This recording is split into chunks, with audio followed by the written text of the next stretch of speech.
ಅಧ್ಯಕ್ಷ ಬನ್ನಿ.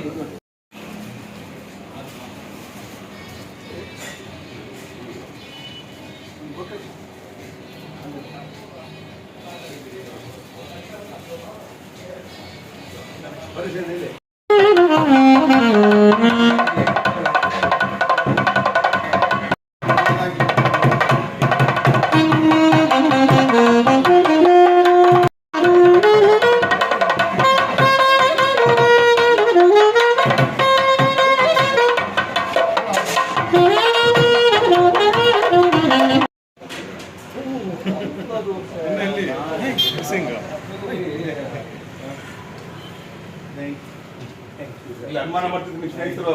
Thank you.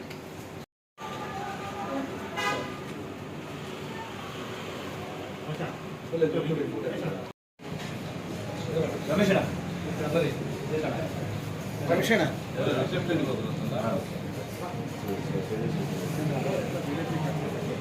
ಬನ್ನಿ. ಶ್ರೇಯತಣ್ಣ ರಮೇಶಣ್ಣ ಬನ್ನಿ.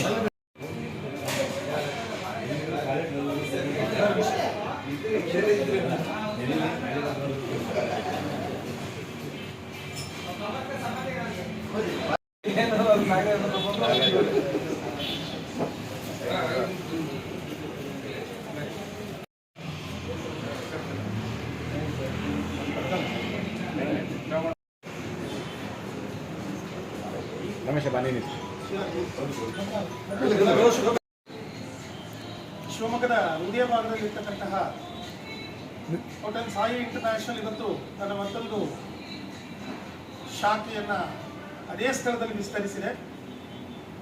ಹೊಸದಾಗಿ ಈ ಬಾರ್ ಕೌಂಟರ್ ಹಾಗೆಯೇ ಆ ಹೋಟೆಲ್ ಉದ್ದಿಮೆ ಕೂಡ ಇವತ್ತು ಪ್ರಾರಂಭ ಆಗಿದೆ. ಶಿವಮೊಗ್ಗದಲ್ಲಿ ಸುಮಾರು ವರ್ಷಗಳ ಹಿಂದೆ ಈ ಜಾಗದಲ್ಲಿ ಯಾರೂ ಇಲ್ಲದೆ ಇದ್ದಾಗ ಒಂದು ಅತ್ಯುತ್ತಮವಾದಂಥ ಹೋಟೆಲ್ ಉದ್ದಿಮೆಯನ್ನು ಪ್ರಾರಂಭ ಮಾಡಿ ಇಲ್ಲಿನ ಗ್ರಾಹಕರಿಗೆ ಹಾಗೆ ಶಿವಮೊಗ್ಗದ ಎಲ್ಲ ಗ್ರಾಹಕರಿಗೂ ಕೂಡ ಅವರ ರುಚಿಗೆ, ಅವರ ಅಭಿರುಚಿಗೆ ತಕ್ಕ ಹಾಗೆ ಸ್ವಾದಿಷ್ಟಭರಿತವಾದಂತಹ ಆಹಾರದ ಸೇವನೆಯನ್ನು ಮಾಡ್ಕೊಂಡು ಬಂದಿದ್ದಾರೆ. ಹಾಗೆ ಬೆವರೇಜಸ್ ಕೂಡ ಇಲ್ಲಿ ಆ ಒಂದು ಸರ್ವಿಸ್ ಕೂಡ ಇದೆ. ನಾವೆಲ್ಲರೂ ಬಹಳವಾಗಿ ಇಷ್ಟಪಟ್ಟಿದ್ದೇವೆ, ಏಕೆಂದರೆ ಇಲ್ಲಿ ವಿಶಾಲವಾದಂಥ ಪಾರ್ಕಿಂಗ್ ವ್ಯವಸ್ಥೆ ಇದೆ. ಹಾಗೆ ಒಳಭಾಗಕ್ಕೆ ಬಂದರೆ ಅದ್ಭುತವಾದಂಥ ಇಂಟೀರಿಯರ್ ಇರ್ತಕ್ಕಂಥ ಈ ಹೋಟೆಲ್ ಶಿವಮೊಗ್ಗದ ಒಂದು ಪ್ರತಿಷ್ಠಿತ ಹೋಟೆಲ್ ಆಗಿದೆ. ಈ ಹೋಟೆಲ್ನ ಒಳಭಾಗದಲ್ಲಿ ಸರ್ವಿಸ್ ತುಂಬ ಚೆನ್ನಾಗಿದೆ. ಹಾಗೆಯೇ ಫುಡ್ಡಿಗೆ ಇಡೀ ಶಿವಮೊಗ್ಗ ನಗರದಲ್ಲಿ ಸಾಯಿ ಇಂಟರ್ನ್ಯಾಷನಲ್ ಹೋಟೆಲ್ ತನ್ನದೇ ಆದಂಥ ಹೆಸರನ್ನು ಮಾಡಿಕೊಂಡಿದೆ. ಅದರ ಆ ರುಚಿಯನ್ನು, ಸ್ವಾದಿಷ್ಟವನ್ನು ನಾವೆಲ್ಲರೂ ಕೂಡ ಅನುಭವಿಸಿದ್ದೇವೆ. ನಮಗೆಲ್ಲ ಒಂದು ಕಡೆ ಸಂತೋಷ, ನಮ್ಮ ಸಮಾಜ ಬಾಂಧವರು ಶಿವಮೊಗ್ಗದಲ್ಲಿ ಇಂತಹ ಹತ್ತಾರು ಉದ್ದಿಮೆಗಳನ್ನು ಪ್ರಾರಂಭ ಮಾಡಿ ಎಲ್ಲರೂ ಕೂಡ ಉದ್ದಿಮೆಯಲ್ಲಿ ಯಶಸ್ಸನ್ನು ಕಂಡಿದ್ದಾರೆ. ಶಿವಮೊಗ್ಗದ ಗ್ರಾಹಕರಿಗೆ ಹಾಗೆಯೇ ಹೊರಭಾಗದಿಂದ ಬರ್ತಕ್ಕಂಥ ಗ್ರಾಹಕರಿಗೆ ಅತ್ಯುತ್ತಮವಾದಂಥ ಸೇವೆ. ಸಾಮಾನ್ಯವಾಗಿ ಕರಾವಳಿ ತೀರದಿಂದ ಬಂದಂತಹ ನಾವೆಲ್ಲರೂ ಕೂಡ ಇಲ್ಲಿಯ ಜನರ ಪ್ರೀತಿ ವಿಶ್ವಾಸವನ್ನು ಗೆದ್ದುಕೊಂಡು ವ್ಯಾವಹಾರಿಕವಾಗಿ, ಸಾಮಾಜಿಕವಾಗಿ ಬದುಕನ್ನು ಕಟ್ಟಿಕೊಂಡಿದ್ದೇವೆ. ಇಲ್ಲಿಯ ಮಣ್ಣಲ್ಲಿ ಹಾಗೆಯೇ ಇಲ್ಲಿಯ ನೆಲದಲ್ಲಿ ನಾವು ಕೂಡ ಒಂದಾಗಿ ಇವತ್ತು ಎಲ್ಲರ ಪ್ರೀತಿ ವಿಶ್ವಾಸಕ್ಕೆ ಭಾಜನರಾಗಿದ್ದೇವೆ. ನಮಗೆ ಬಹಳ ಸಂತೋಷ ಇದೆ. ನಮ್ಮ ಶ್ರೀನಾಥ್ ಹೆಗಡೆ ಹಾಗೂ ರಮೇಶ್ ಇವರಿಬ್ಬರ ಈ ವ್ಯವಹಾರ ಶಿವಮೊಗ್ಗದಲ್ಲಿ ಈಗಾಗಲೇ ಮೇಲ್ಮಟ್ಟದಲ್ಲಿ ಇದೆ.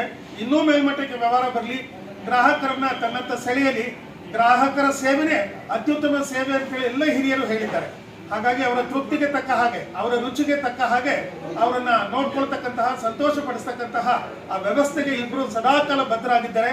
ಇನ್ನು ಮುಂದೆ ಕೂಡ ಅವರು ತಮ್ಮ ಜವಾಬ್ದಾರಿಯನ್ನು ಸಮರ್ಥವಾಗಿ ನಿರ್ವಹಿಸಲಿ ಅಂತ ಹೇಳಿ ಸಮಾಜದ ಪರವಾಗಿ ಅವರಿಗೆ ಹಾಗೆಯೇ ಎಲ್ಲ ಸ್ನೇಹಿತರ ಹಿತೈಷಿಗಳ ಪರವಾಗಿ ಅವರಿಬ್ಬರಿಗೂ ಕೂಡ ನಾನು ಶುಭವನ್ನು ಕೋರ್ತಾ ಈ ಒಂದು ಉದ್ಯಮಿಗೆ ಉತ್ತರೋತ್ತರವಾಗಿ ಎಲ್ಲ ರೀತಿಯ ಯಶಸ್ಸನ್ನು ಸಿಗಲಿ ಅಂತ ಹೇಳಿ ಭಗವಂತನಲ್ಲಿ ಪ್ರಾರ್ಥನೆ ಮಾಡ್ತೇನೆ.